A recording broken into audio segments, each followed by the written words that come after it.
Excellency Mr. Ararat Mirzoyan, Minister for Foreign Affairs of Armenia. Thank you very much. Madam President, Excellencies, members of the Security Council. It is a great pleasure to take part in today's discussions at the UN Security Council, and I thank my dear colleague, External Affairs Minister of India, for the invitation. The Indian presidency has chosen a very timely and important topic for this open debate. International relations, as we have known them, appear to be in transition. Global security crisis that we are all living in heavily affects the functioning of the system of multilateralism. Of course, there can be an opinion to the contrary that malfunctioning of the multilateral system resulted in the situation we are facing today. It is like the story of the chicken and the egg. Thus, I do believe it is more convenient to concentrate on the question of how multilateralism should be reformed based on the lessons that ought to be learned. If I would try to define multilateralism in very simplistic terms, I would call it the ability to reach and follow the commitments based on compromise and agreement, mutual agreement. To find a common ground, we must adhere to the universal red lines on which both-sided approach cannot be tolerated. And these red lines are reflected first of all in the Universal Declaration of Human Rights and the UN Charter.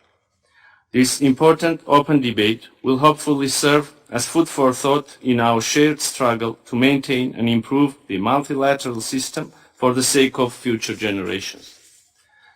Mr. President, Armenia is firmly committed to the multilateralism anchored in the purposes and the principles of the Charter of the United Nations, including non-use of force or threat of force and peaceful resolution of disputes.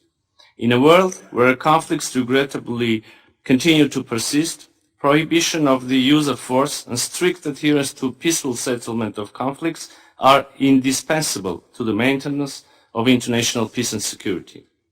The United Nations must remain resilient to the detrimental practices of imposing unilateral solutions and prioritizing violence over peaceful settlement.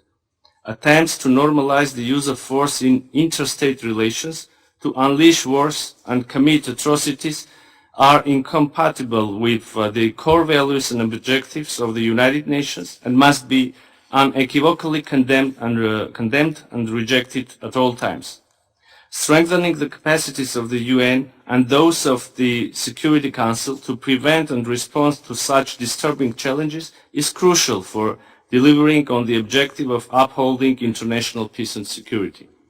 Armenia supports efforts, including efforts of India, to reform the institutions of multilateralism and to make the Security Council more inclusive and effective in responding to the current and emerging challenges and threats to the international peace and security. Armenia, dear colleagues, Armenia has witnessed firsthand the effects of the decline of multilateralism.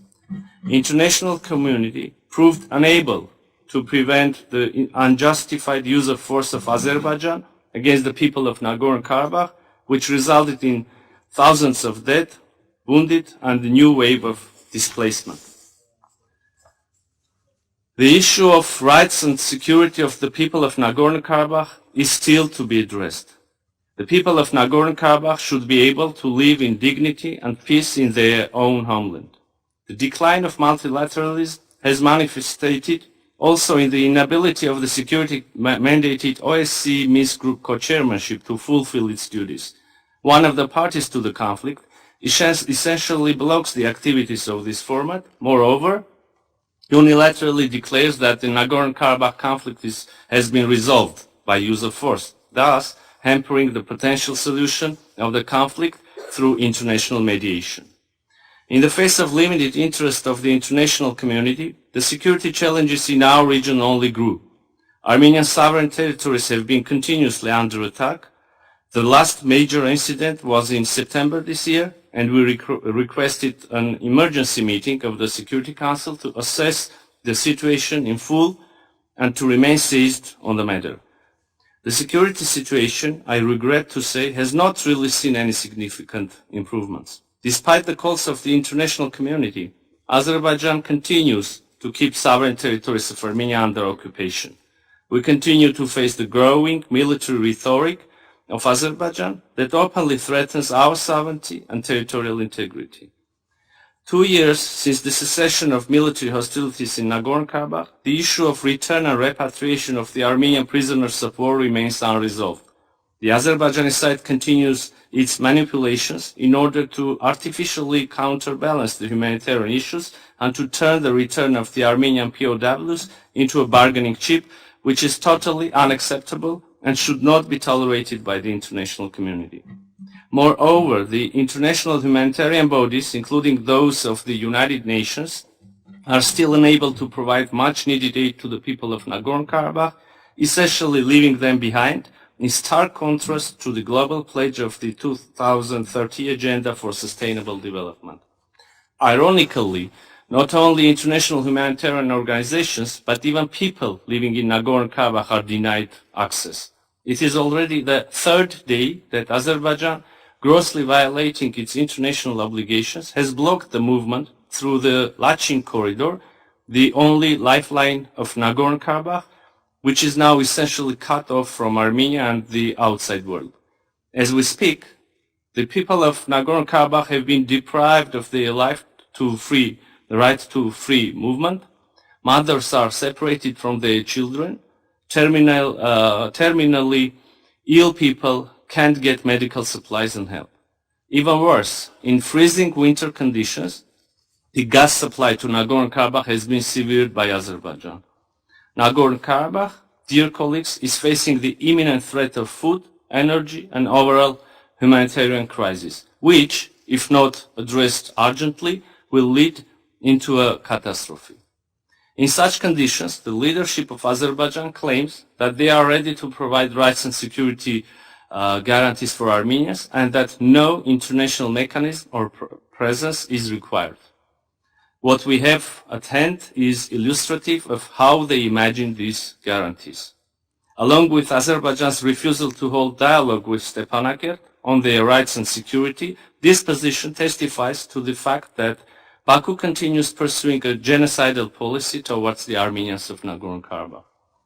At the beginning of my speech, I highlighted the importance of fulfilling commitments, both in case of Armenia-Azerbaijan normalization process and the issue of Nagorno-Karabakh. Azerbaijan refuses to realize its own commitments that were reached also in multilateral formats. The actions, warmongering rhetoric, and maximalistic approach of the leadership of Azerbaijan puts the chance of reaching peace and stability in the South Caucasus under a serious risk. Mr. President, based on our own experience, we can argue that without effective multilateralism, the world will be devoid of peace and security. Hence, we must all strive to devise better, more efficient modus operandi in order to be able to prevent conflicts, genocides, and other mass atrocities, and focus on peaceful, sustainable development. I thank you. I thank His Excellency, Mr. Mirzoyan, for his statement.